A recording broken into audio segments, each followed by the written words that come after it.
Saya menyambut baik hadirnya Smart TV. Selamat untuk Smart TV. Hanya di Smart TV.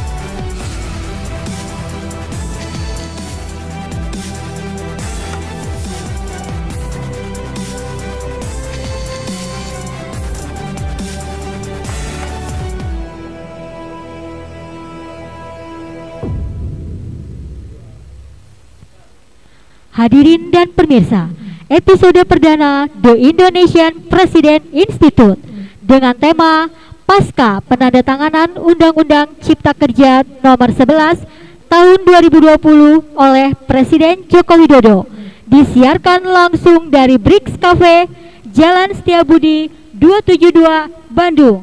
Kita sambut moderator kita, Dr. Musa Darwin Pane, SH, MH.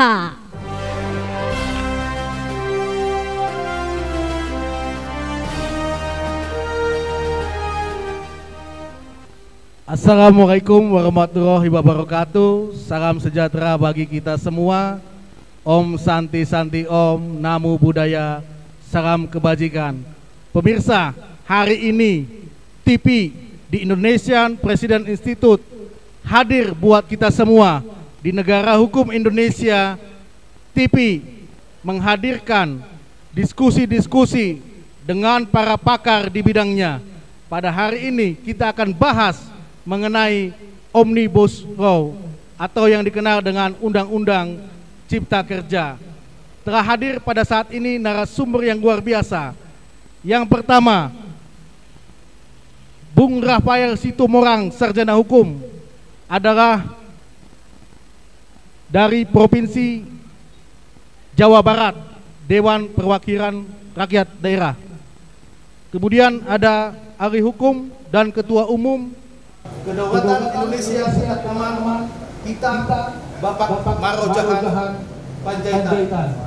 Kemudian hadir pula Ketua Umum Manggala Garuda Putih, tokoh Sunda, Bapak Haji Joni Hidayat. Dan juga perwakilan dari Perhimpunan Advokat Indonesia, Kang Ijudin Rahmat. Pemirsa, di negara hukum Indonesia penting bagi kita semua paham hukum. Oleh karenanya, di Indonesian President Institute hadir untuk memberikan pemahaman-pemahaman kepada kita semua tentang hukum dari berbagai permasalahan yang terjadi di Indonesia. Sebelum kita masuk pada pokok diskusi kita, mari kita dengarkan dan kita saksikan dulu cuplikan mengenai Undang-Undang Cipta Kerja. Dalam UU Cipta Kerja terdapat beberapa poin yang dinilai sangat kontroversial. Massa buruh berdatangan di depan kantor gubernur di Gedung Sate, Kota Bandung, dan dalam aksi ini mereka menuntut agar Presiden membatalkan Undang-Undang Cipta Kerja. Menuntut Menteri PPPA untuk mencabut draft Omnibus Law Cipta Kerja yang dinilai merugikan kaum buruh perempuan, salah satunya adalah hilangnya pesangon dan masa cuti hamil tidak digaji. Seperti cuti haid dan juga melahirkan bagi perempuan karena hak upah pekerja atas cuti hilang. Tentang penghapusan UMP, upah minimum provinsi, UMK, upah minimum kota kabupaten, UMSP, upah minimum sektoral provinsi. Hal ini tidak benar. Karena faktanya upah minimum regional, UMR, tetap ada. Ada juga yang menyebutkan bahwa upah minimum dihitung per jam. Ini juga tidak benar. Tidak ada perubahan dengan sistem yang sekarang. Upah bisa dihitung berdasarkan waktu dan berdasarkan hasil. Kemudian adanya kabar yang menyebutkan bahwa semua cuti cuti sakit, cuti kawinan, cuti khitanan, cuti baptis, cuti kematian, cuti melahirkan, dihapuskan. Dan tidak ada kompensasinya. Saya tegaskan juga ini tidak benar. Dan puji syukur kepada Allah Subhanahu wa Ta'ala, Presiden Joko Widodo secara resmi menandatangani naskah Undang-Undang Cipta Kerja pada tanggal 2 November 2020 menjadi Undang-Undang Republik Indonesia nomor 11 tahun 2020 tentang Cipta Kerja. Serikat Buruh resmi menggugat Undang-Undang Cipta Kerja ke Mahkamah Konstitusi. Gugatan diajukan Konfederasi Serikat Pekerja Indonesia atau KSPI dan juga Konfederasi Serikat Pekerja Seluruh Indonesia atau KSPSI secara bersamaan. KSPI bersama KSPSI Andi Gani Nenawea telah resmi mendaftarkan Judicial Review Undang-Undang nomor 11 tahun 2020 tentang Cipta Kerja ke Mahkamah Konstitusi tadi pagi dan prosesnya dimulai dari semalam. Sekarang ini kami gugat uji material meliputi antara lain yaitu berlakunya outsourcing seumur hidup yang kami tolak, berlakunya karyawan kontrak atau PKWT seumur hidup kami tolak, UMK bersyarat dan hilangnya UMSK kami tolak, dan juga pesangon diturunkan nilainya kami tolak, PHK yang dipermudah juga kami tolak, dan beberapa materi lainnya. Sementara itu, Mahkamah Konstitusi membenarkan telah menerima permohonan uji materi Undang-Undang Cipta Kerja dari Aliansi Buruh Indonesia pada Senin malam. Namun, permohonan belum dilengkapi dengan dokumen gugatan. Selanjutnya, MK akan memproses sesuai dengan aturan yang berlaku.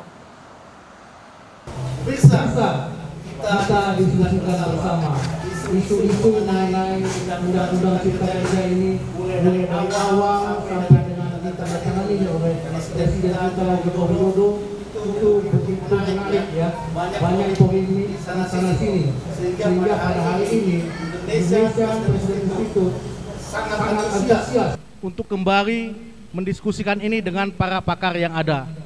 Pertama, saya perkenalkan Bapak Rafael Situmorang. Beliau saya ketahui adalah sebagai anggota DPRD Provinsi Jawa Barat. Beliau juga advokat, beliau juga aktivis buruh, ya.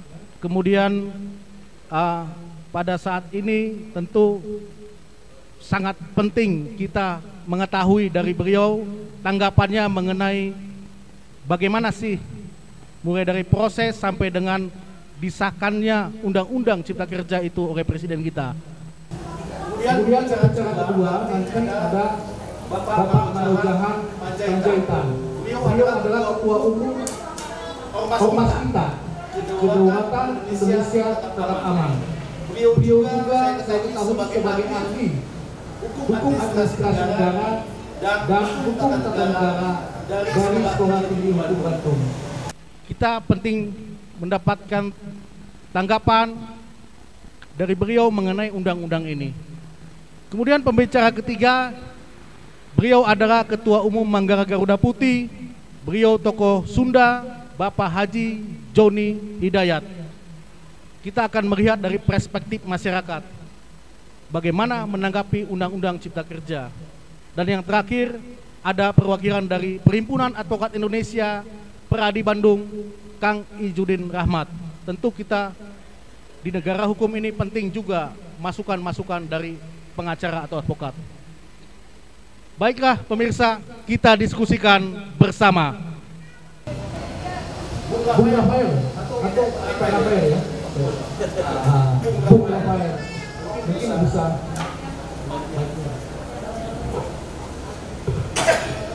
Bung Rafael sebagai legislator di tingkat Provinsi Jabar tentu juga menyimak ya kegiatan-kegiatan baik kegiatan eksekutif maupun legislatif terkait dengan pembuatan undang-undang Cipta Kerja ini mulai dari awal sampai dengan disahkannya oleh Presiden Jokowi.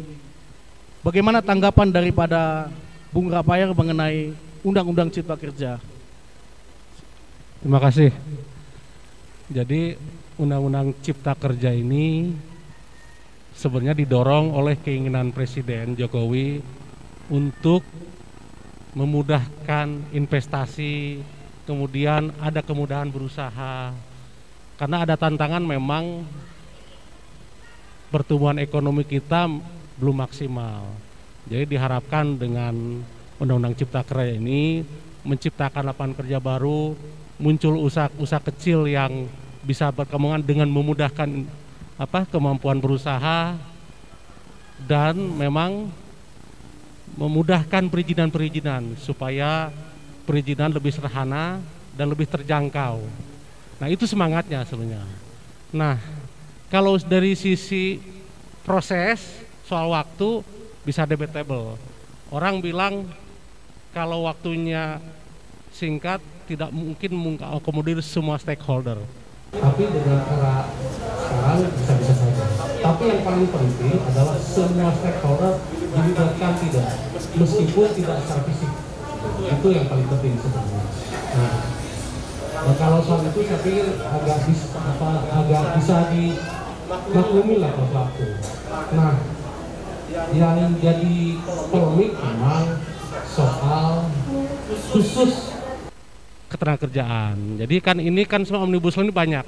Ada soal lingkungan, kemudahan berinvestasi, dan banyak hal, dan juga yang klaster ketenagakerjaan. Nah, yang jadi masalah memang polemik ini adalah klaster ketenagakerjaan. Karena memang kalau mau jujur memang yang sudah bekerja sekarang agak sedikit dikurangi gitu haknya. Tapi saya bisa maklumi itu. Ini kan gini, yang ini dikurangi berharap investasi masuk. Itu ininya. Jadi kalau yang ada sekarang tidak dirubah, menurut pemerintah investasi tidak akan masuk, tidak punya daya saing lah. Nah, itu yang jadi masalah. Nah, saya berpikir begini, terlepas dari polemik ini, Undang-Undang Cipta ini sudah disahkan. Silahkan beberapa pihak yang kecewa ya silahkan masuk ke wilayah upaya hukum, salah satunya ya judicial review, baik material maupun formal. Jadi semangatnya ingin memudahkan investasi, perizinan dipermudah, dengan demikian ekonomi tumbuh. Itu. Baik, terima kasih. Ya, semangat untuk membangkitkan investasi itu lebih cenderung dari pihak pemerintah, seperti itu yang ditanggapi oleh pihak Bung Rafael selaku anggota DPRD ya. Mungkin saya mau tanya dulu kepada Ketua Umum Manggara, dari sisi masyarakat di tengah COVID yang ada, DPR dan pemerintah begitu cepatnya ya, sangat aktif untuk membentuk suatu undang-undang cipta kerja. Tentu tadi dikatakan oleh Bung Rafael untuk meningkatkan iklim investasi. Bagaimana Ketua Umum Manggara sebagai tokoh Sunda juga melihat undang-undang cipta kerja ini? Apakah benar akan mendorong investasi itu bagaimana? Mohon tanggapan daripada Ketua Umum. Assalamualaikum warahmatullahi wabarakatuh. Pendapat saya, segala sesuatu yang telah diajukan di Dewan itu adalah sah-sah saja. Karena itu lebih-lebih juga bahwa itu undang-undang Omnibus Law itu sudah jelas dikaji, udah lama dan beberapa bulan, dan semua juga sudah tahu. Nah, sekarang Omnibus Law itu sudah diketok palu oleh Dewan, berarti secara tidak langsung sah. Nah, kita sebagai TNI maupun Polri itu harus mengawal undang-undang itu. Dan kalau kira-kiranya ada dari buruh, masyarakat, ataupun dari mahasiswa yang kurang setuju, ajukan ke MK. Dan mungkin dari MK itu ada beberapa, ada kebijaksanaan dari Presiden akhirnya mengeluarkan yaitu undang-undang yang baru. Baik. Hanya itu aja. Baik, terima kasih. Berarti dari sisi masyarakat yang datang ke Manggara apakah banyak yang keberatan atau setuju dengan Undang-Undang Cipta Kerja ini? Kalau keberatan itu yaitu sifat manusia biasa, ya keberatan itu. Karena kalau orang-orang Indonesia itu biasanya sifatnya kekurangan aja, ya lebih-lebih. Jadi sifatnya kekurangan dan maunya enaknya. Nah sekarang tinggal bagaimana pemerintah aja, apakah ada kebijaksanaan untuk merubah beberapa kata yang ada di Omnibus Law yang sudah dikeluarkan. Artinya masih ada yang telah dikoreksi. Perlu dikoreksi. Ini ini koreksi karena jangan sampai terlalu merugikan masyarakat juga. Bagaimana kalau bentuk undangan dari Tukar? Ini ada kami lama wakil di Bandung menanggapi terkait undang-undang kerja. Bagaimana bentuk pihak-pihak undang-undang kerja ini yang telah ditandatangani oleh Presiden juga tanggal 2 November yang lalu ya. Baik, Bang Musa, terima kasih atas waktunya. Assalamualaikum warahmatullahi wabarakatuh. Yang saya hormati Bapak di sini semua. Saya sebagai perwakilan Perhimpunan Advokat Seluruh Indonesia Kota Bandung menilai bahwa Undang-Undang Cipta Kerja ini kalau tujuannya hanya untuk meningkatkan investasi, saya kira belum bisa dikatakan pas. Kenapa? Karena sebetulnya yang perlu dilakukan oleh pemerintah apabila ingin investasi itu naik, yaitu meningkatkan ekonomi Indonesia. Saat ini kan nilai ekonomi Indonesia itu sama-sama di bawah 3,5%. Nah, itu yang harus dinaikkan dulu. Apalagi dampak daripada Undang-Undang Cipta Kerja ini banyak demo di mana-mana, sehingga pasti akan mengganggu perekonomian yang ada di Indonesia. Dari advokat masih ya, masih menginci apakah benar undang-undang ini membangkitkan investasi di Indonesia ya. Tadi yang dibilang sama Pak Haji Joni ya, bahwa memang undang-undang ini mempermudah semua investasi untuk masuk ke Indonesia. Tapi tidak seperti itu pada kenyataannya. Kenapa? Sekarang gini, di beberapa perusahaan yang di Cina itu kan mau pindah ya. Kalau memang misalkan undang-undang ini memancing investasi masuk, kenapa mereka yang memindahkan usahanya di sana ke Thailand bukan ke Indonesia? Itu kan faktanya.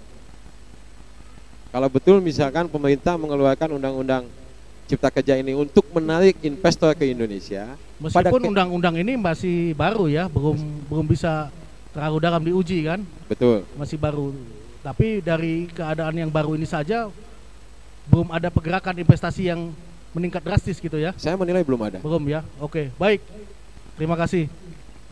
Kemudian saya juga ingin melihat tanggapan dari ahli hukum ya, yang kebetulan juga ketua Ormas kita, Kedaulatan Indonesia Tetap Aman. Mulai bagaimana tanggapan mengenai lahirnya Undang-Undang Cipta Kerja ini? Apakah memang Undang-Undang Cipta Kerja ini ya dibutuhkan atau tidak? Sudah benar atau bagaimana? Ini kita tahu dari ahli hukum ya. Tentu Indonesia negara hukum, perlu kita mendapat informasi yang benar dari sisi hukumnya. Rencananya kami mohon kepada Bapak Sarul Sehari Padetan untuk memberikan tanggapannya.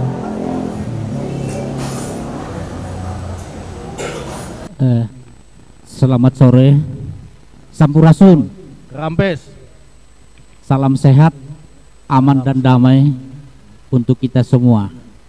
Saya tadi mendengar beberapa pendapat dan pandangan dari teman-teman saya tentang Undang-Undang Cipta Kerja. Harus saya luluskan dulu, tidak ada Undang-Undang Omnibus Law. Omnibus Law itu adalah suatu metode untuk memperbaharui undang-undang atau peraturan perundang-undangan. Nah, ini dikemukakan oleh Jokowi saat pelantikannya. Karena memang selama ini Jokowi sudah mengeluhkan tentang regulasi atau banyaknya peraturan perundang-undangan yang Indonesia, di mana peraturan itu dengan yang lain tidak harmonis, bertentangan, dan akhirnya hambat berbagai upaya-upaya pembangunan ekonomi. Jadi harus saya garis bawahi tadi pernyataan bahwa Undang-Undang Cipta Kerja bukan hanya menciptakan tenaga kerja, tetapi bagaimana bangun ekonomi Indonesia yang masih tertinggal. Tertinggal kenapa tadi? Karena ada hyperregulasi yang bertambah.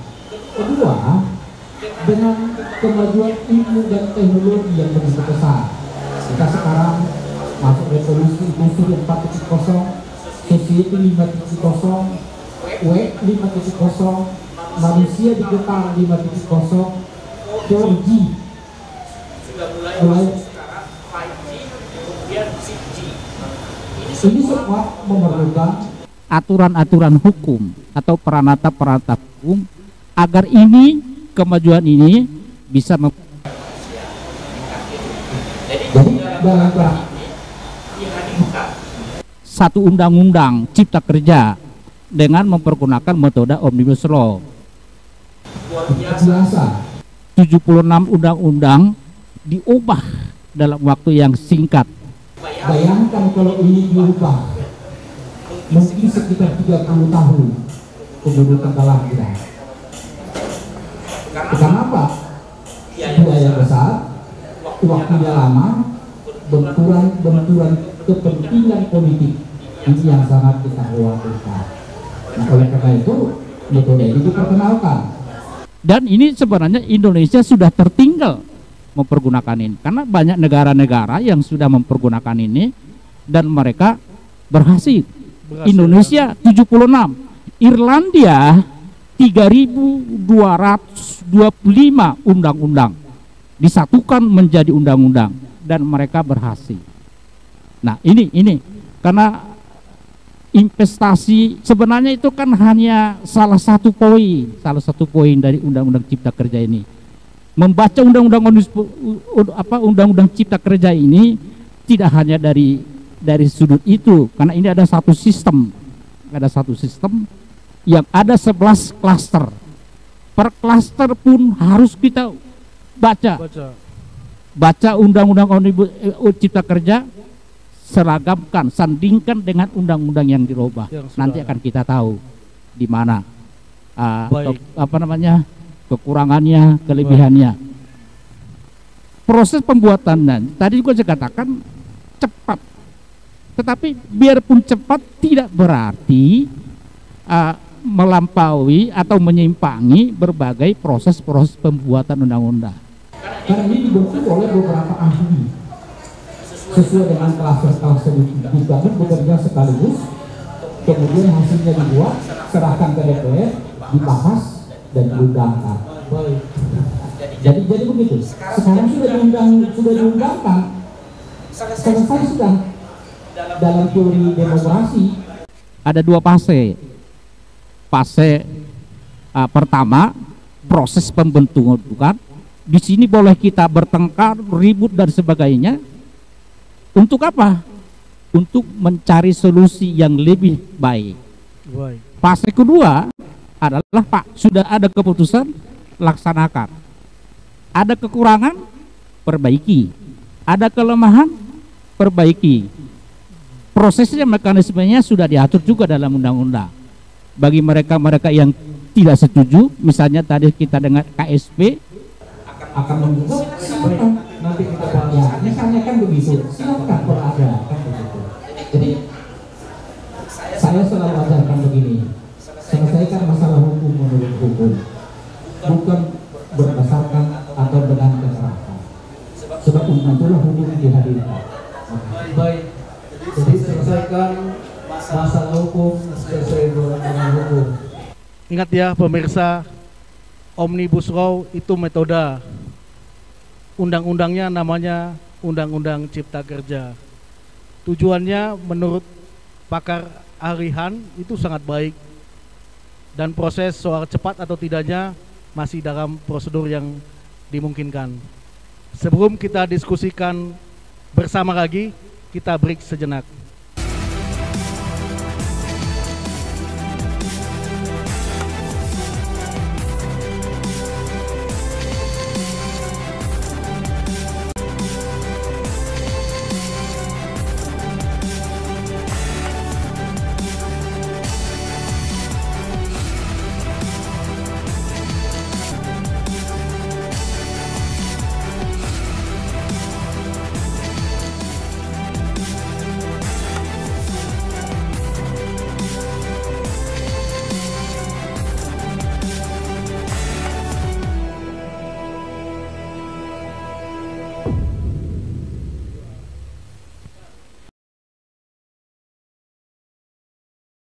Pemirsa, kita diskusikan bersama.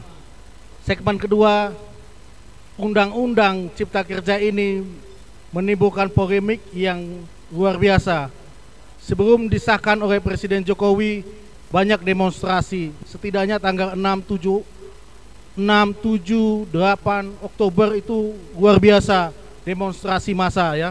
Kita lihat di berbagai daerah, sungguh luar biasa. Ada apa sih sebenarnya? Kemudian kita juga menyaksikan bahwa Konfederasi Serikat Pekerja Indonesia dan beberapa organ buruh lainnya sudah secara resmi mendaftarkan uji materi ke Mahkamah Konstitusi mengenai Undang-Undang Cipta Kerja. Ada apa sih? Ya, ada apa sih? Mengapa buruh ini menggugat? Dan kemudian apakah ada peluang bagi organisasi buruh ini memenangkan permohonan uji materinya di Mahkamah Konstitusi? Mari kita diskusikan bersama. Ini Bung Rafael ini saya tahu banget, beliau ini pengacara yang sering membela buruh. Sekarang dari fraksi pemerintah justru ya. Ini beliau ini direma atau bagaimana, kita tanyakan langsung kepada beliau. Bagaimana nih melihat aksi daripada buruh yang demonstrasi, kemudian secara resmi mereka sudah mendaftarkan ke Mahkamah Konstitusi. Bagaimana tanggapan dari Bung Rafael? Terima kasih Bung Darwin. Jadi sebelum menjawab itu langsung, saya ingin sedikit memberikan tanggapan lah terhadap yang tadi soal Undang-Undang Cipta Kerja. Jadi semangatnya kan mempermudah perizinan. Kemudian akan harapkan itu memberikan stimulus ekonomi bagi perekonomian Indonesia. Itu kami sepakat. Nah, yang jadi masalah, izin tetap ada. Seperti kita ketahui bahwa memang akar dari persoalan itu menurut hemat kami tidak semata-mata izin, tapi korupsi. Jadi bagaimanapun mau izinnya dari pemerintah daerah, mau izinnya dari pemerintah pusat, selama korupsi itu masih ada, kami pikir tetap inefisiensi akan terjadi, investasi akan susah masuk. Jadi persoalannya itu, karena saya tahu BKPM itu pernah membuat rilis. Masalah yaitu, pertama izin, yang paling atas, yang kedua itu regulasi. Nah, bagi saya tantangan yang harus dijawab oleh kita semua, pemerintah, bagaimana caranya agar korupsi itu bisa diberantas dengan cara memperkuat kelembagaan pemerintah daerah, memperkuat kelembagaan penegak hukum, yang ujungnya adalah akan membuat pemerintahan ini bersih, investasi masuk dan efisien, dan akhirnya buruh juga tetap sejahtera. Jadi kami pikir sebelum mengotak-atik ini harus ada politikal yang kuat, memberantas yang saya bilang tadi. Itu yang pertama. Yang kedua, soal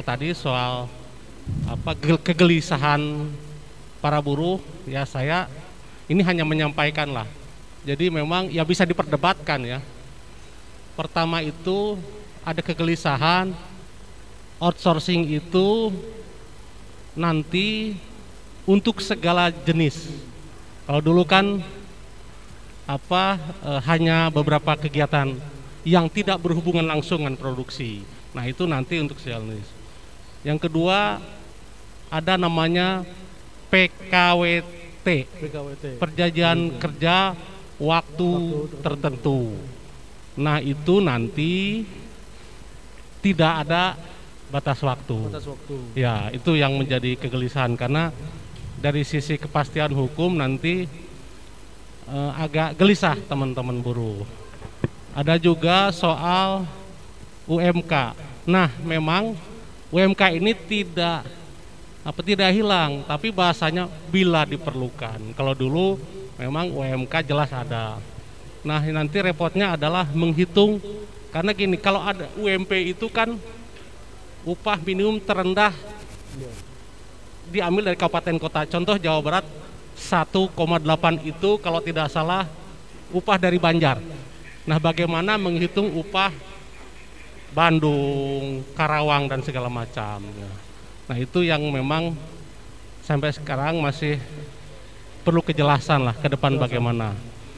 Dan yang ketiga memang perhitungannya tidak memakai namanya KHL, kehidupan hidup layak. Kan itu ada beberapa komponen.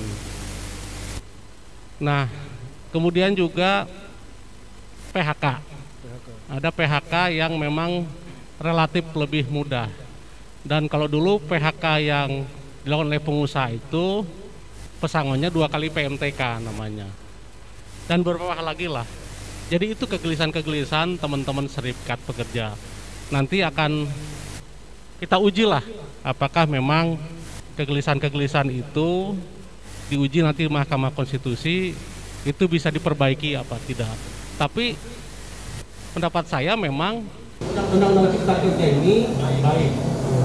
Kami juga tidak mempersoalkan seluruhnya, hanya beberapa klaster khususnya klaster ketenagakerjaan. Kalau yang lain kegiatan usaha segala macam sangat baik.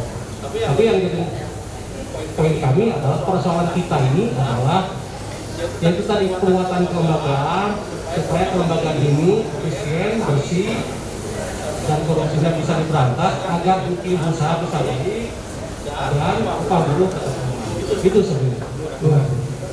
Memang Undang-Undang Cipta Kerja ini seperti tadi Alihan katakan, ketua umum kita juga, bahwa ada 11 klaster ya, dan yang memang sensitif adalah mengenai tenaga kerja. Dan kita baca Serikat Buruh itu mengajukan judicial review ke Mahkamah Konstitusi, utamanya di pasal 81 kalau nggak salah, mohon dikoreksi. Pasal 81 ini berkaitan erat dengan adanya kontrak yang tidak terputus. Kalau selama ini kita ketahui merujuk pada undang-undang yang terdahulu bahwa setiap orang bekerja di perusahaan, di pabrik, begitu habis kontrak 2 tahun, dia kalau dipekerjakan lagi di tempat yang sama, dia otomatis menjadi pekerja tetap, bukan lagi pekerja kontrak. Nah ini yang membuat kegelisahan dari serikat buruh yang saya tangkap. Nah bagaimana dari Bung Rafael sendiri? Apakah dengan konsep yang ada di Undang-Undang Cipta Kerja ini dengan membebaskan perpanjangan kontrak oleh pengusaha bisa lebih dari 2 tahun, status pekerjanya sebagai kontrak, bagaimana sikap daripada Bung Rafael terkait itu? Yang saya rasakan tadi, ini kan gini, kalau untuk yang skill labor, yang punya skill tidak ada masalah. Kalau yang expert itu orang dicari. Yang jadi masalah itu yang padat karya, yang unskilled itu. Nah negara tetap harus hadir dengan cara apa? Dengan cara membatasi tadi. Kalau lebih dari situ, tetap dia harus berubah. Jadi saya paham kalau untuk yang skill tidak ada masalah. Tapi yang unskilled ini yang dijadikan permintaan oleh negara. Negara harus hadir dalam hubungan kerja antara buruh dengan majikan. Karena begini. Jadi antara buruh dengan pengusaha ini tidak perjanjian biasa. Kalau perjanjian biasa, kita weekly. Kalau ada sepakat ya silakan. Tapi kalau dalam hubungan buruh dengan pengusaha, negara harus hadir. Karena apa? Filosofinya. Karena hubungan dengan buruh dengan pengusaha tidak seimbang. Tidak seimbang. Itu filosofinya negara harus hadir. Makanya ada DMK itu batas bawah. Contoh lah, sederhana. Bagaimana dengan Joko Chandra siapa yang buat negosiasi? Pasti Joko Chandra. Bukanlah namanya intervensi negara memberikan amal batas bawah. Itu filosofi. Termasuk mengatur yang tadi yang lebih dari situ kelihatan. Antara pengusaha dan pekerja itu posisinya tidak seimbang gitu ya. Padahal dalam hukum perjanjian kerja dua pihak itu kan harusnya dalam posisi yang seimbang. Tapi kenyataannya tidak seimbang sehingga diperlukan peran negara untuk masuk ke negara itu dalam undang-undang cipta kerja ini. Begitu. Bagaimana tanggapan dari advokat di Bandung? Apakah advokat setuju nggak kalau pekerja itu ya dapat diperpanjang kontraknya secara terus-menerus? Secara terus-menerus, artinya ketika lewat 2 tahun dia bisa kontrak baru lagi, bukan menjadi pegawai tetap, tapi dia kontrak baru lagi. Bagaimana tanggapan dari advokat?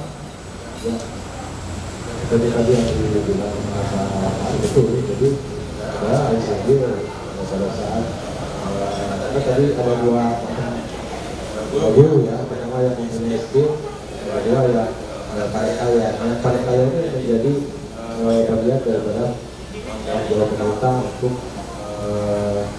bisa melindungi kalangan pekerja ini. Makanya sebetulnya mungkin lebih baik pemerintah itu memikirkan mereka yang mempunyai alokasi di padat karya, bagaimana memotivasi atau memberikan pendidikan yang ada kaitan dengan tenaga kerja. Bukan hanya menciptakan undang-undang cipta kerja gitu maksud saya. Ya, jadi salah satu bagian yang penting pemerintah Indonesia itu seharusnya memikirkan bagaimana caranya si fase padat karya ini menjadi pekerja yang profesional gitu. Ya, itu di sisi padat karya kan. Tapi dari Serikat Buruh ini mempersoalkan di MK. Ini tidak adil. Orang sudah bekerja 2 tahun, ya. Kalau masih dibuka peluang untuk kontrak baru, berarti dia akan beresiko di PHK, akan dirumahkan, karena tidak bisa menjadi pegawai tetap. Dia akan dikontrak lagi. Tentu kalau dikontrak kan tentu dengan perjanjian kontrak hak-haknya. Di sana tidak ada hak sebagai dia pegawai tetap. Ini dirugikan. Bagaimana advokat melihat ini? Apakah gugatan daripada Serikat Buruh ke Mahkamah Konstitusi ini berpeluang untuk dikabulkan di Mahkamah Konstitusi? Kalau menurut kami ya berpeluang, Bang Musa. Kenapa? Karena seperti tadi dibilang sama Bapak bahwa proses hukum harus dilakukan secara hukum. Kalau kita balik ke belakang ya, proses pembahasan undang-undang cipta kerja ini juga kan tidak melibatkan stakeholder yang seharusnya dilibatkan. Makanya ada sebagian buruh yang merasa kecolongan begitu undang-undang ini diberitakan akan diundangkan, akan disahkan, merasa kecolongan. Kenapa? Karena dalam pembahasan awal mereka yang bagian daripada stakeholder yang seharusnya dilibatkan dalam pembahasan itu tidak merasa dilibatkan. Begitu. Jadi Anda setuju untuk ini diuji di Mahkamah Konstitusi ya? Setuju. Dan bagian Mahkamah Konstitusi juga bagian dari peran negara di situ. Betul ya. Baik. Ya luar biasa ya diskusi mengenai ini. Kita mungkin juga butuh dari Pak Joni Hidayat bagaimana tanggapan Bapak mengenai pasal 81 inilah yang Serikat Buruh sering sekali diskusikan, debatkan bersama dengan para aktivis buruh dan mahasiswa. Saya sendiri sering berdiskusi sama mahasiswa. Ternyata di pasal 81 ini ada hak buruh yang ditandang oleh mereka menjadi contoh.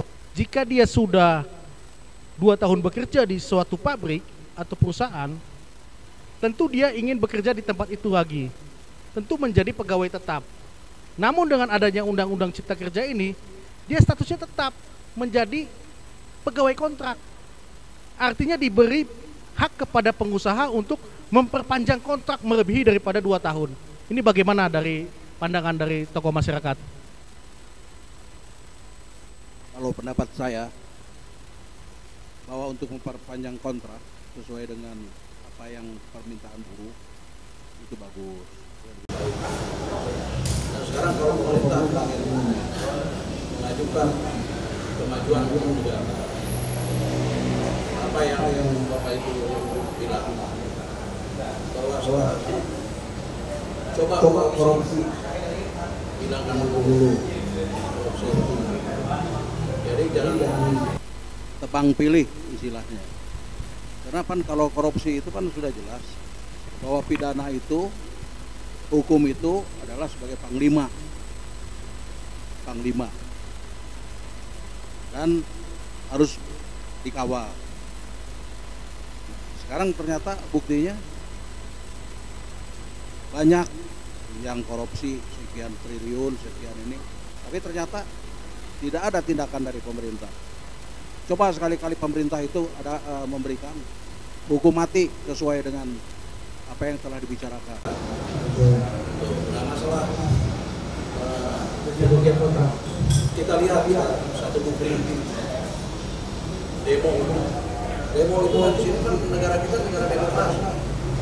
Demo itu silakan saja membuat pendapat, itu kewajiban. Tapi harus melakukan yang berwajib supaya tidak polisi ada mengawal. Dan demo itu jangan seperti anarkis. Jadi mengganggu ketertiban umum, mengganggu ya apa yang ada di jalan dirusak, dibakar, itu ini. Kan itu anarkis. Baik. Jadi dari Pak Haji sendiri sependapat bahwa kalau buruh demo itu tidak apa-apa, silakan perjuangkan hak-haknya gitu ya. Dan kemudian juga nanti mengajukan ke Mahkamah Konstitusi juga itu juga itu hak ya. Itu juga hak juga. Mahkamah Konstitusi itu hak. Kalau dari Pak Haji sendiri bagaimana pandangannya kalau mengenai perjanjian kontrak itu bisa diperpanjang? Nah ini apakah Pak Haji setuju atau berbaik atau dari mana? Kebijakan dari pemerintah supaya ada perubahan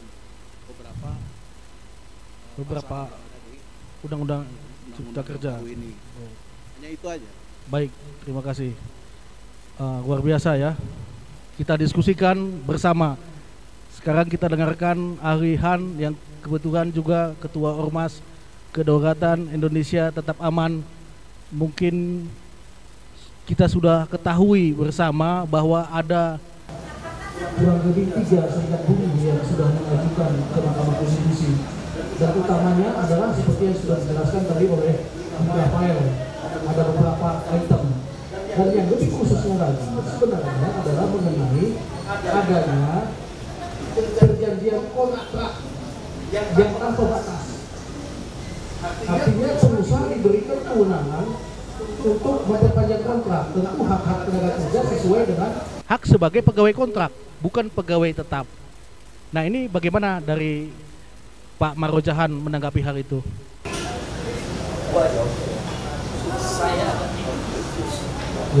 Saya bolak-balik dan ada yang betul. Pasal 81. 151 banyak. Pasal 81. Iya, pasal 81 banyak. Betul. Yang mana? Yang 25. Jadi misalnya saya bolak-balik barusan yang bicara apa tidak sama. Betul. Jadi tapi terlepas dari itu, makanya saya katakan silakan dibaca Undang-Undang Cipta Kerja itu dari baik dan benar. Bahwa pasal 81 banyak isinya yang mana. Nah, itu yang perlu saya sampaikan. Kedua, angka 15, 19, 25, 29 dan 44. Ini Sekretaris Umum Federasi Serikat Pekerja Singa Perbangsa telah mengajukan uji judicial review pasal 81. Di sini di pasal 81 angka 15 Undang-Undang Cipta Kerja justru menghilangkan pengaturan jangka waktu, batas perpanjangan dan pembaharuan perjanjian kerja. Sehingga ini membuat ketakutan para buruh. Kalau dia sudah bekerja 2 tahun, tentu impiannya dia akan menjadi pegawai tetap. Namun dengan adanya undang-undang ini seakan-akan memberi kekuasaan kepada pengusaha untuk dia tetap dalam status kontrak. Nah, ini membuat ketakutan daripada buruh dan kemudian mengajukan judicial review ke Mahkamah Konstitusi. Soal yang mengajukan judicial review sebetulnya itu hak. Itu haknya mereka. Justru sebenarnya itulah jalannya tadi. Seperti saya katakan tadi, berdasarkan masalah dengan aksi demo kita akan menyelesaikan masalah. Hanya saya katakan tadi mengenai apa yang dikatakan itu, saya baca berulang-ulang tadi. Pasal-pasal iya, 181 banyak, banyak. Ya. Soal misalnya ketakutan 2 tahun, saya pernah kepala sekolah untuk mengangkat orang yang baik itu tanpa itu tidak diangkat. Tapi kalau tidak baik orangnya, apakah mau diangkat? Justru sebenarnya Undang-Undang Cipta Kerja ini mengajarkan suatu basis kompetensi. Jadi kepada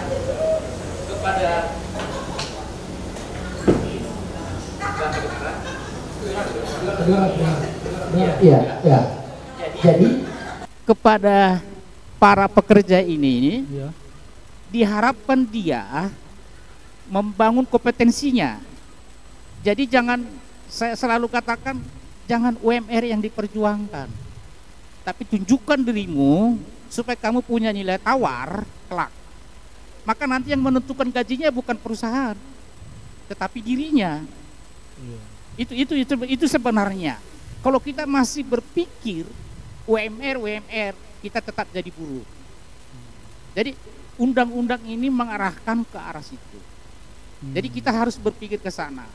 Kalau saya katakan baca baik-baik undang-undang ini. Renungkan apa tujuannya.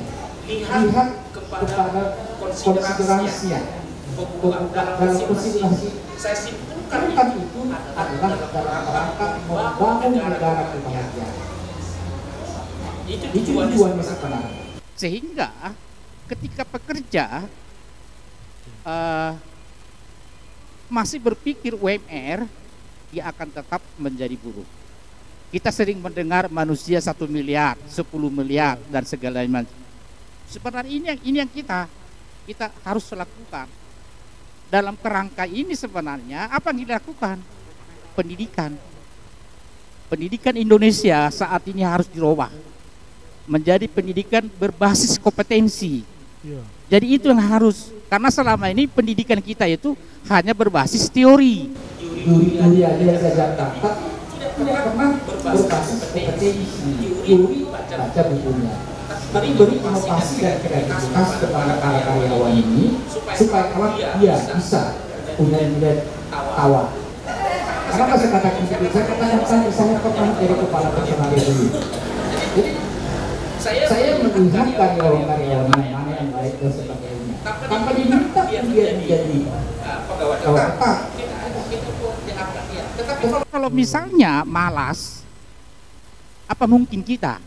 Sebenarnya outsourcing itu sejarahnya dulu kan begitu. Kenapa ada outsourcing ini? Pindah dari satu tempat, dapat PHK, pindah ke tempat lain, dapat. Nah itu sebenarnya sehingga karyawan, perusahaan menjadi gerah.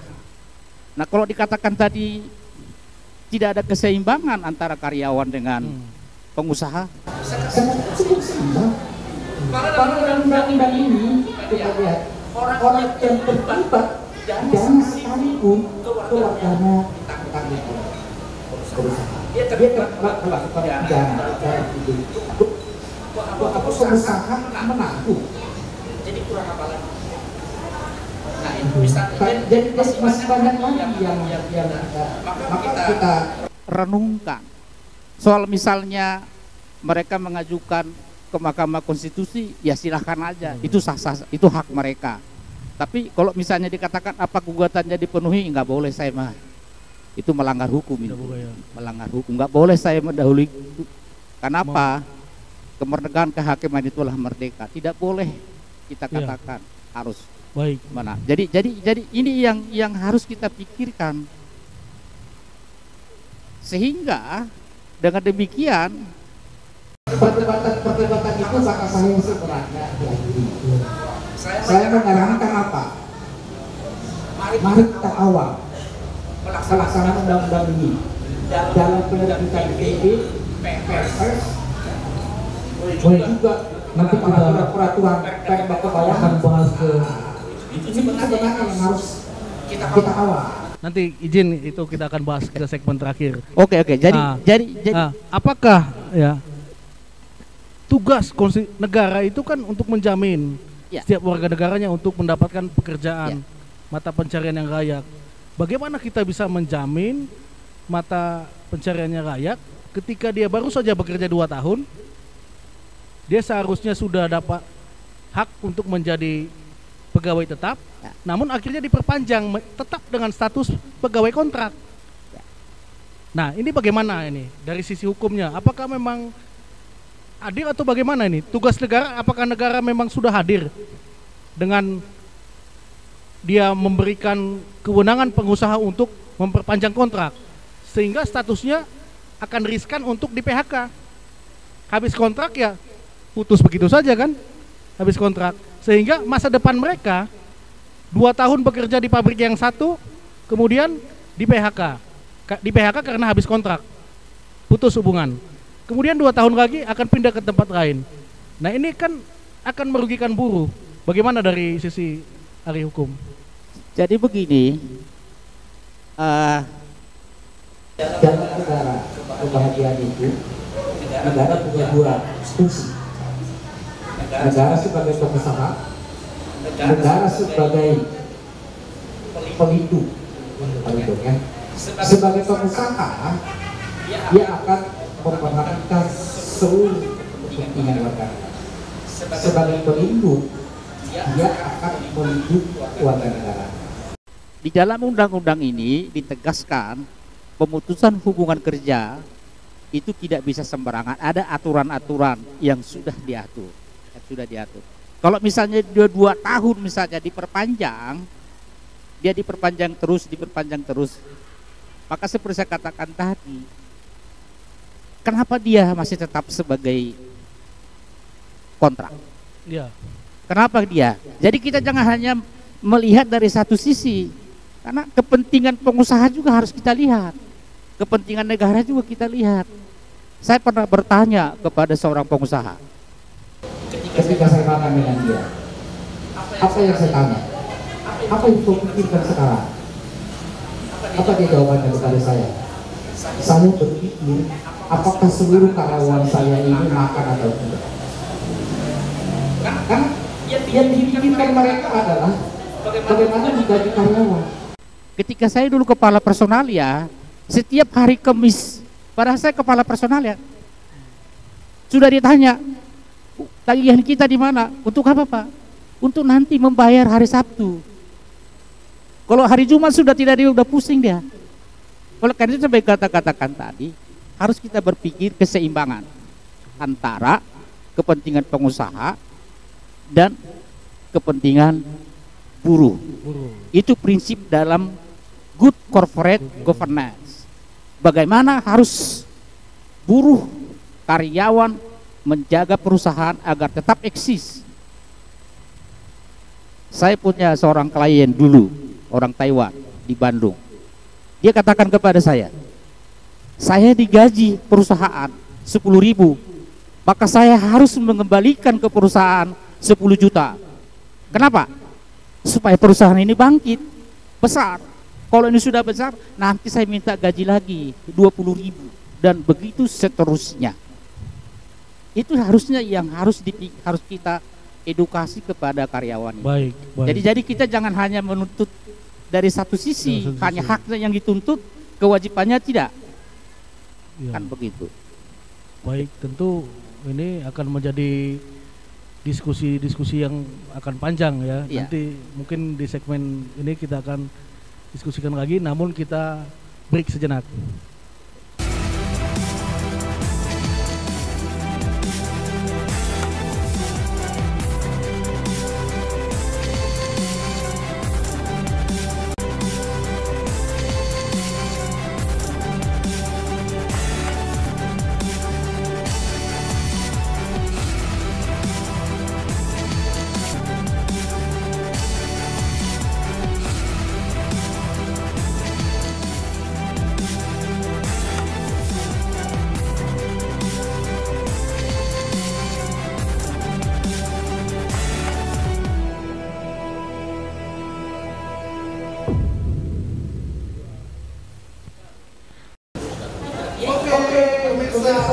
Kita diskusikan bersama. Ya, Undang-Undang Cipta Kerja sudah ditandatangani oleh Presiden Jokowi, sudah menjadi undang-undang. Gimana nih menurut para narasumber ya? Apakah undang-undang ini sudah bagus, masih kurang, harus diperbaiki, harus dirubah, harus dibatalkan, atau bagaimana nih pandangan dari para narasumber? Saya sendiri melihat yang utamanya sih mengenai perjanjian kerja waktu tertentu ya, atau kontrak. Itu yang sering disebut juga dalam perusahaan-perusahaan outsourcing. Sehingga seorang yang berharap dia menjadi karyawan tidak akan intinya tidak akan menjadi nyata ketika pengusaha diberikan kewenangan untuk panjang kontrak, tentu ada haknya sebagai tenaga kerja kontrak, bukan tenaga kerja tetap yang mempunyai hak lebih daripada tenaga kerja kontrak. Mungkin saya tanya dulu kepada advokat Pradi Bandung, bagaimana nih menyikapi Undang-Undang Cipta Kerja ini? Apakah sudah oke? Apakah perlu diperkuat? Atau kalau memang perlu ada perpu atau bagaimana?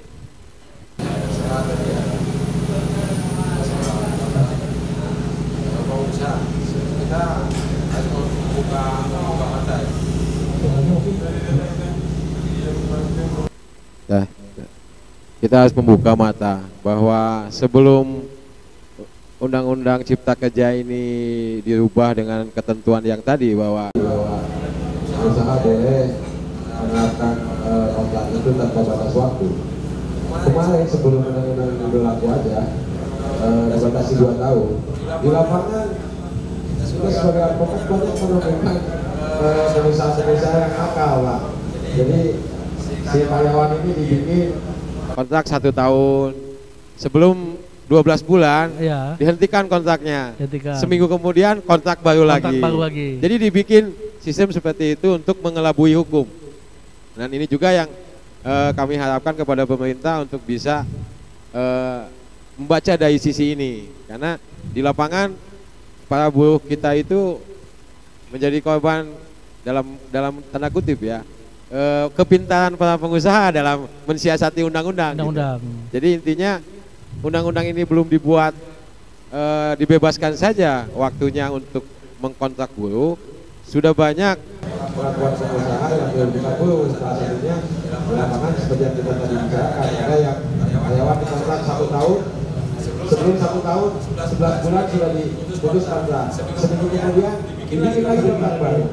Gitu. Jadi artinya Undang-Undang Cipta Kerja ini perlu dikritisi, perlu dikoreksi gitu maksudnya. Perlu dikoreksi. Pertama mengenai tenaga perjanjian kerja antar waktu ya. Betul. Itu saya sangat berpendapat dengan buruh untuk melakukan judicial review ini memang betul-betul harus dikoreksi itu terkait pasal itu. Berarti usulan Anda apakah perlu direvisi melalui legislative review atau judicial review? Setuju? Setuju. Setuju kedua-duanya dilakukan ya? Betul. Salah satu, karena kita kan negara konstitusi ya. Iya. Daripada tadi seperti Pak Haji Joni bilang sebagai ketua umum Kesundaan di sini, daripada kita harus unjuk rasa membuat masyarakat tidak nyaman. Salah satu langkah hukum yang harus dilaksanakan oleh buruh itu ya sesuai dengan koridor hukum tadi seperti yang Bapak bilang. Oke.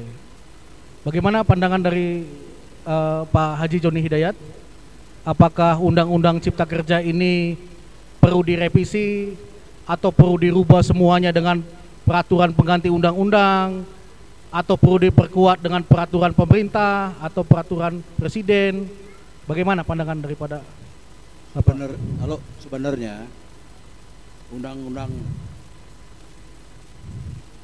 Omnibus Law ini adalah tidak ada bedanya kalau kita pegawai di Kota Madia. Ada honor sama pegawai tetap. Ya, betul. Kalau di militer ada juga, yaitu milsuk sama Milsuk. wamil. Ya. Wamil itu sekian tahun, 3 tahun. 3 tahun harus dia mengajukan permohonan lagi untuk menjadi milsuk. Nah kalau milsuk itu tidak perlu misalnya berjalan sampai menaikkan jenjang sesuai dengan aturan. Kayaknya undang-undang ini mungkin akan dilarikan ke sana, seperti aturan yang di TNI maupun yang ada di pegawai negeri. Nah, tapi kayaknya nggak tepat, Ya. Jadi ini harus dicek ulang lagi lah. Dikoreksi artinya ya? Dikoreksi. Dikoreksi. Cek ulang, koreksi supaya mendapat yang terbaik. Oke. Hanya itu aja. Jadi Undang-Undang Cipta Kerja, pandangan Bapak bahwa belum sempurna ya, masih banyak yang harus dikoreksi, dikritisi, begitu. Artinya bisa dengan legislative review atau juga judicial review ke Mahkamah Konstitusi, begitu ya?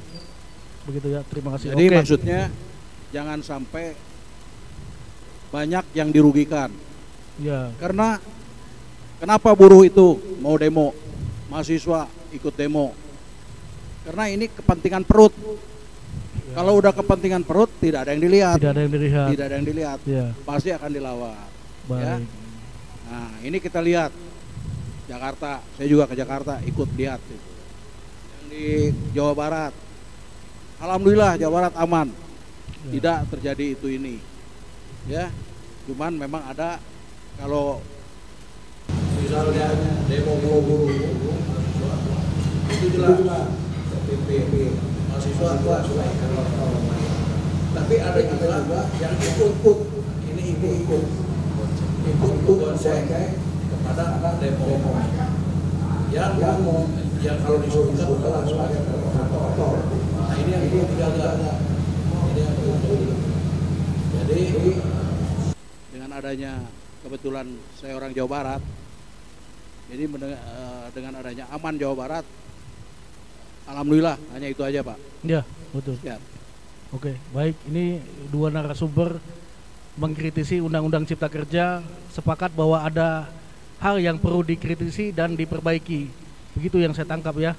Mungkin dengan cara legislative review, revisi ke DPR, ataupun juga dengan mengajukan judicial review ke Mahkamah Konstitusi. Dan atau juga memperjuangkan melalui aksi-aksi demo yang tentu tidak anarkis.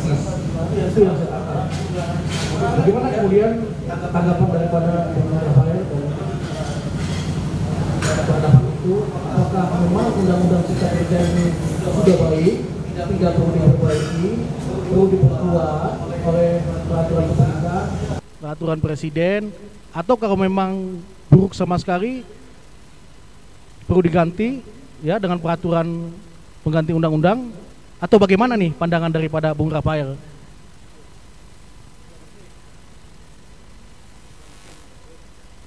Halo. Masuk. Kalau soal substansi, soal hak-hak normatif tadi, mungkin saya pikir tidak akanlah pemerintah mengeluarkan perpu, karena inisiatif dari pemerintah. Tapi kalau soal yang lain, soal redaksional, contohnya pasal 6 ini, peningkatan ekosistem investasi dan kegiatan usaha sebagaimana dimaksud dalam pasal 5 ayat 1 merujuk pasal 5, ternyata pasal 5-nya tidak ada ayat 1. Bagi saya ini bisa pakai perpu, karena bagaimanapun ini kan sudah jadi undang-undang, mengikat kepada seluruh rakyat Indonesia. Perlu diperjelas ini. Jadi kalau yang itu saya pikir bisa diperbaiki. Tapi kalau soal yang normatif yang tadi, saya berpikir pemerintah sebenarnya tidak akan mampu. Tidak apa-apa, biar nanti teman-teman buruh menguji apakah pasal-pasal yang tadi inkonstitusional apa tidak.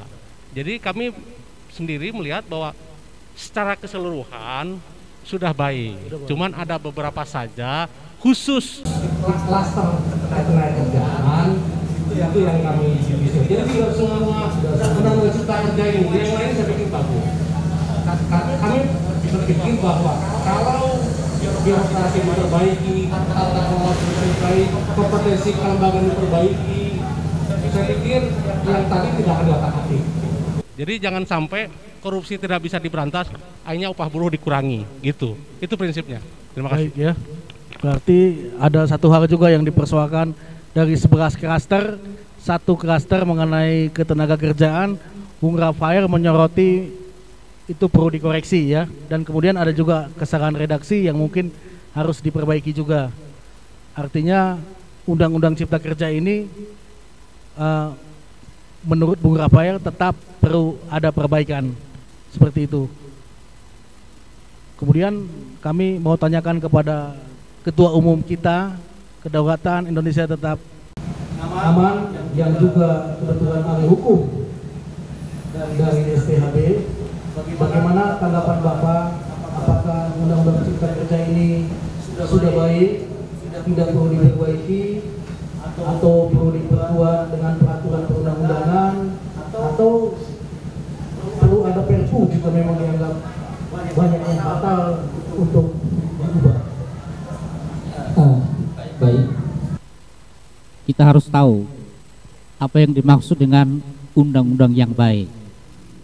Malah saya tambah undang-undang yang baik dan bermutu, yakni suatu peraturan atau undang-undang yang mampu mengayomi setiap aktivitas individu, keluarga, masyarakat, dan pemerintah dalam kehidupan pribadi, keluarga, masyarakat, dan negara.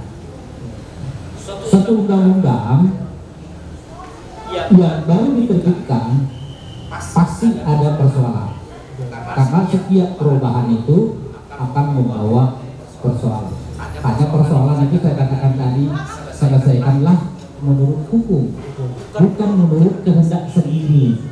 Sebab kita bicara keadilan relatif, adil menurut moderator belum tentu adil menurut saya. Oleh karena itu kita selesaikan menurut apa? Menurut hukum. Apapun putusan pengadilan kita terima. Karena itulah keadilan yang hakiki. Soal Undang-Undang Cipta Kerja, kita lihat dululah pelaksanaannya. Oleh karena itu selalu saya katakan di mana-mana, yang perlu kita lakukan sekarang adalah bagaimana melaksanakan undang-undang ini agar dia bisa direalisasikan. Tentunya perpresnya sebagai pelaksana dari undang-undang ini kita kawal harus sesuai dengan nilai filosofnya dan tidak boleh melanggar hak asasi warga negara. Itu yang perlu kita lakukan. Jadi ada kekurangan dalam pembuatan undang-undang. Ada beberapa teori legislatif review oleh legislatif, nanti dievaluasi mana, kemudian dibahas bersama dan diubah. Judicial review ke Mahkamah Konstitusi diuji. Kemudian ada juga judicial review Mahkamah Agung, ada dua. Judicial review Mahkamah Konstitusi, judicial review Mahkamah Agung. Melalui apa? Putusan-putusan pengadilan. karena nanti ada putusan-putusan pengadilan yang mungkin membawa masalah terhadap undang-undang ini. Bisa berubah. Contoh KUHP 244 kan tidak boleh putusan bebas murni kasasi, tapi dia ajukan dan perbaikan jurisprudensinya bisa. Nah, hal-hal seperti itu bisa dilakukan terhadap sebuah undang-undang. Oleh karena itu sebenarnya mari kita lihat dulu pelaksanaan undang-undang ini, karena ini memerlukan pengkajian-pengkajian, apalagi metode ini di Indonesia masih baru. Semua, termasuk saya juga, masih agak bingung, terutama dalam membaca dan menyebut pasalnya, karena dalam pasal ada beberapa. Oleh karena itu sosialisasi untuk ini, bagaimana membaca ini perlu kita lakukan. Dan yang terakhir satu lagi, ini merupakan pekerjaan rumah pemerintah daerah untuk mengubah peraturan daerah yang ada saat ini disesuaikan dengan undang-undang ini supaya bisa bermakna, karena pemerintah daerah lah sebagai ujung tombak pelaksanaan pembangunan di daerah. Sebenarnya itu kok yang harus kita Baik, luar biasa ya. Berarti ada legislative review, ada judicial review. Baik ke Mahkamah Konstitusi ataupun ke Mahkamah Agung. Tapi bagaimana ini Bapak Ahli, kalau terhadap tadi apa yang kata Bung Rafael pasal 6 itu ada kesalahan redaksi. Apakah perlu melalui Perpu atau apa? Nah ini ada kesalahan administratif, bukan substansi. Bukan substansi. Nanti kalau saran saya bisa diselesaikan antara DPR dan Presiden. Tidak boleh salah satu. Apakah nanti dikeluarkan dalam satu Perpu khusus untuk itu, perubahan itu, dan itu nanti dicatat dalam berita negara, dan itu nanti dikata perubahan, karena tidak substansi, karena hanya salah penyebutan, karena itu kata-katanya kan ada yang di situ cuma jadi bisa dilakukan. Oleh karena itu ada satu lagi sebenarnya perubahan itu, kajian akademi. Saya katakan undang-undang ini menciptakan ribuan penelitian, ribuan disertasi, tesis, dan skripsi. Saya sekarang sudah mulai melakukan penelitian khusus administrasi pemerintahan. Jadi ini kita lakukan untuk kita masukkan nanti. Jadi perlu juga dibaca per klaster seperti kata-kata tadi, per klaster undang-undangnya beli, 76 undang-undang harus kita beli. Nah, jadi itu yang harus kita lakukan. Pemirsa, ternyata Undang-Undang Cipta Kerja meskipun sudah ditandatangani oleh Presiden kita masih meninggalkan berbagai persoalan. Setidaknya kita mengkoreksi ataupun mengevaluasi. Bahkan ahli hukum dari STHB mengatakan Undang-Undang Cipta Kerja menjadi bahan banyak penelitian. Ini artinya bisa dikatakan menimbulkan banyak persoalan. Sebelum kita tutup, mungkin kata penutup dari para narasumber, saya minta dari Ketua Umum Manggara Garuda Putih. Untuk pemirsa semua. Alhamdulillah kepada yang terhormat Bapak saudara yang masuk Bapak saya ahli hukum di sini dan ahli hukum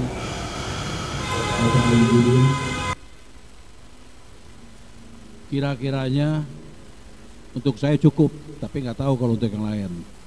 Baik, terima kasih. Terima kasih, Pak. Selanjutnya Kang Ijudin Rahmat dari Peradi Bandung.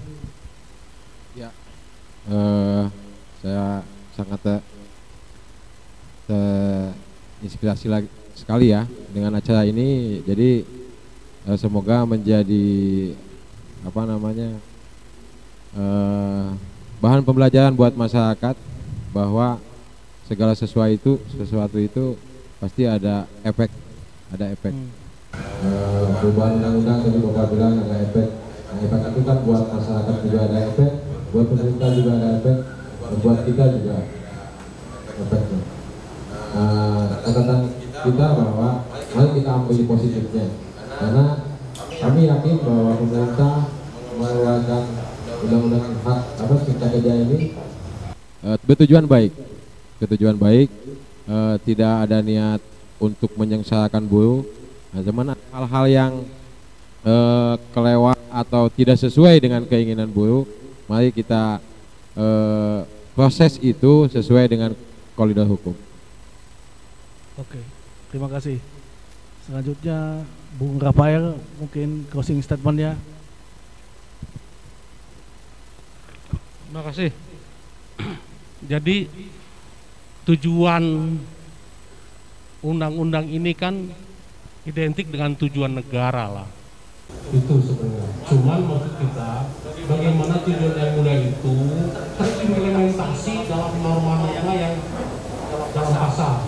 Itu yang jadi sorotan kita. Jadi jangan sampai nanti tujuan yang besar tadi implementasinya khususnya di kluster pekerjaan tidak terjawab, tidak ada itu. Nah makanya saya bilang negara harus hadir khususnya di kluster kerjaan dalam hubungan buruh dengan pengusaha. Bagaimanapun sangat tidak mungkin buruh dengan pengusaha sejajar, apalagi kalau buruh tidak punya serikat pekerja gitu loh. Nah itu, jadi filosofinya memang begitu. Memang negara harus hadir, makanya ada namanya UMK, kemudian cuti segala macam diatur oleh peraturan. Kalau dikembalikan kepada perjanjian perdata biasa, ya pasti negosiasi. Jadi semangatnya itu.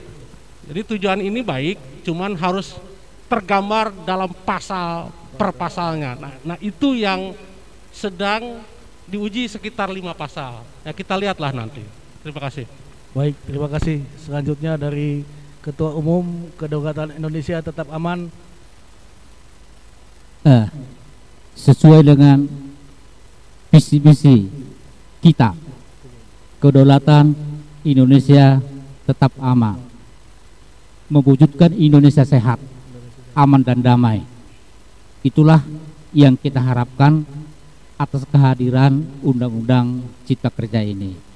Apalagi di tengah pandemi sekarang, mari kita bersama menjaga kesehatan, keamanan, dan kedamaian.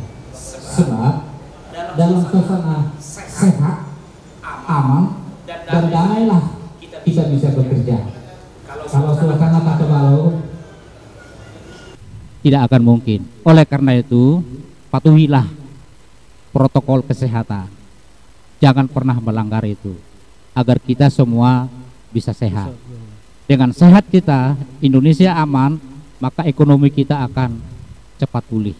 Saya kira itu closing statement dari saya. Makasih. Terima kasih kepada para narasumber yang luar biasa.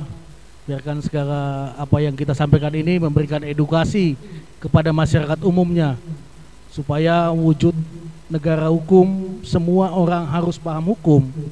Ketika seorang paham hukum, maka di tangannya di tangan kirinya ada kewibawaan, di tangan kanannya ada keadilan.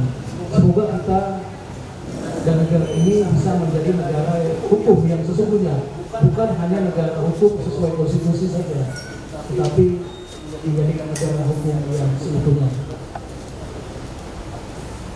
Pemirsa, kita sudah diskusikan bersama dengan para ahlinya. Saya mau bilang begini,